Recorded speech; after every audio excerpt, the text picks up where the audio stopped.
1 week after the inaugural race in Bahrain, the Saudi Arabian Grand Prix will be held this Saturday. Sergio Perez won the race last year thanks to a mechanical failure in qualifying for Max Verstappen and a strong performance overall. For Ferrari, Jeddah represented the lowest point of the season. Ferrari's limited load complicated things for Sainz and Leclerc. This was particularly significant on race day, with Fred Vasseur citing this weekend as a pivotal one in the team's weekend. The most competitive cars were Red Bull and Aston Martin, which both had the ability to generate a lot of aerodynamic load. In this sense, Ferrari and McLaren should be better suited to Jeddah, but their objective will be purely to apply more pressure on Red Bull and Mercedes.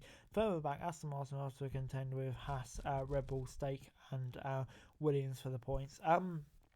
In total contrast to Bahrain, there are only 2 low-speed corners in Jeddah. One is the first chicane with a rapid change of direction, and the other is the final corner. DRS efficiency will be very important, with this being an area that Red Bull capitalised on last year. This year, Ferrari appears to have closed the gap in terms of DRS efficiency.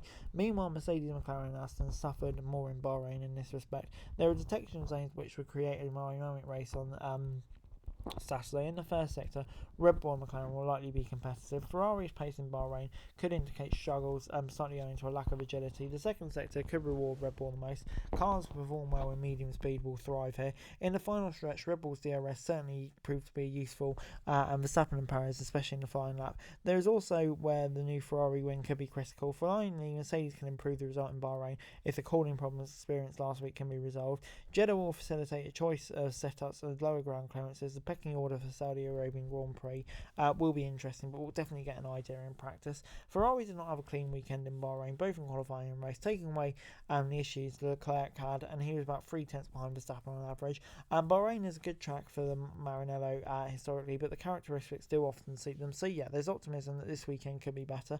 The variables as in Bahrain, and many skirting the questions, very past section, could be interesting. Still, Ferrari arrives with the aim of improving. Further back, the midfield group is extremely close, and yeah, the dynamics will change here from one weekend to another.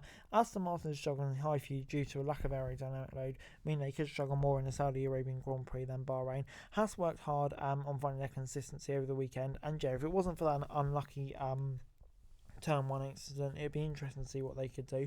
The Racing Bulls and Williams were quite competitive at medium high speed compared to last week. Lastly, Alpine could pay the price for their weight on a less stop and go track. However, they could pay a bigger penalty for their engine deficit here.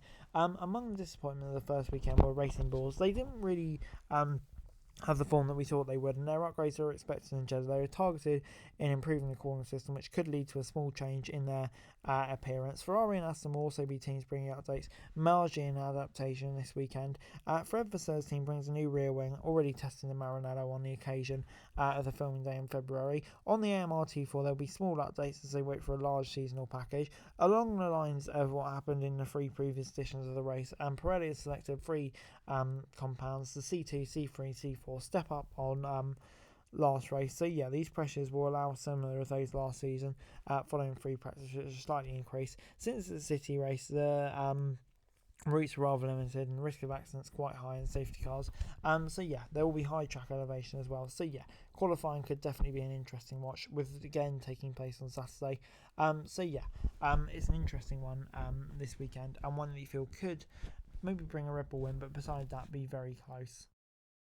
In practice this week, we've seen Red Bull look very strong towards the top of the timing sheets, and yeah, basically it'd be a bit of a surprise to see if they weren't on pole. But yeah, I also think Ferrari look relatively close. So yeah, it's an interesting one, but I think Red Bull definitely will be feeling confident after practice in race runs and qualifying. Basically, yeah, they're looking pretty sharp. And yeah, behind them, I think Ferrari will definitely be up there too. And yeah, moving on to my predictions for this weekend. On pole, I'm going to say Verstappen, and winning the race, I'm going to say Verstappen. No surprise there. I think, yeah, they'll definitely have enough to get that position. Relatively easier. In second, I'm going to say it'll be Perez.